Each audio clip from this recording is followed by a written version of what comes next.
ನೀವು ಹೇಳ್ದಂಗೆ ನಾಟಕ ಬೇರೆ, ಸಿನಿಮಾ ಬೇರೆ. ಆ, 2 ವಿಭಿನ್ನವಾದಂಥ ಮಾಧ್ಯಮ ಹೌದು.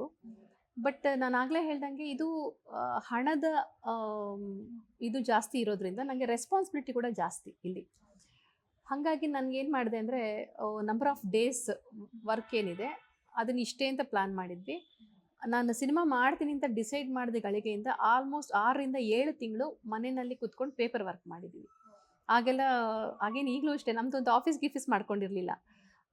ನಾವು ನಮ್ಮ ಮನೆಯೇ ಆಫೀಸು, ಎಲ್ಲ ನಮ್ಮ ಅಸಿಸ್ಟೆಂಟಾಗಿ ಯಾರು ಕೆಲಸ ಮಾಡ್ತೀವಿ ಅಂದರು. ಮತ್ತು ಇನ್ನೊಂದು ಸ್ಪೆಷಲಾಗಿ ಹೇಳ್ಕೊಂಡು ಎಲ್ಲರೂ ನಾಟಕದವರೇ ನಾವು ಕೆಲಸ ಮಾಡಿದ್ದು. ಸೊ ಎಲ್ಲ ನಮ್ಮ ಮನೆಗೆ ಬರೋರು, ಮನೇಲೇ ಕೂತ್ಕೊಂಡು ಹೇಗೆ ಅಂದರೆ ಪೇಪರಲ್ಲಿ ಕಂಪ್ಲೀಟ್ ಸಿನಿಮಾನೇ ರೆಡಿ ಆಗಿಬಿಟ್ಟಿತ್ತು. ಹಾಗೆ ಶಾರ್ಟ್ ಏನೇನು ಬರಬೇಕು, ಹೇಗೆ ಬರಬೇಕು ಎಲ್ಲ ನಾನು ಪೇಪರಲ್ಲಿ 6-7 ತಿಂಗಳು ಕೆಲಸ ಮಾಡಿಕೊಂಡು ಪ್ಲ್ಯಾನ್ ಮಾಡಿದ್ವಿ. ಆಮೇಲೆ ಸ್ಕೆಡ್ಯೂಲ್ ಹಾಕೋವಾಗಲೂ ಅಷ್ಟೇ ಅದರಲ್ಲಿ ನನಗೆ ಸ್ವಲ್ಪ ಸೀರಿಯಲ್ ಹೆಲ್ಪ್ ನಂಗೆ ಮಾಡ್ತು. ನಾನು ಸೀರಿಯಲಲ್ಲಿ ಆ್ಯಕ್ಟ್ ಮಾಡಿದ್ದು ಹೆಲ್ಪ್ ಮಾಡ್ತು, ಪ್ಲ್ಯಾನಿಂಗ್ ಹೇಗೆ ಮಾಡಬೇಕು ಏನು ಅಂತ. ಸೊ ಪಕ್ಕಾ ಪ್ಲ್ಯಾನಿಂಗ್ ಮಾಡ್ಕೊಂಡಿದ್ವಿ. ಆ ಪ್ಲ್ಯಾನಿಂಗ್ ಮಾಡ್ಕೊಂಡಿದ್ರಿಂದ 26 ದಿನದ ಶೂಟಿಂಗು 23 ದಿನಕ್ಕೆ ಮುಗಿಸ್ಕೊಂಡು ವಾಪಸ್ ಬಂದಿದ್ವಿ ನಾವು. ಸೊ ಆ ಜರ್ನಿ ಅಂದರೆ ಬಹುಶಃ ಒಂದು 2 ಗಂಟೆ ಕಾಲ ಅಮ್ಮಚ್ಚಿ ಜರ್ನಿ ಬಗ್ಗೆನೇ ಮಾತಾಡಬೇಕಾಗುತ್ತೆ.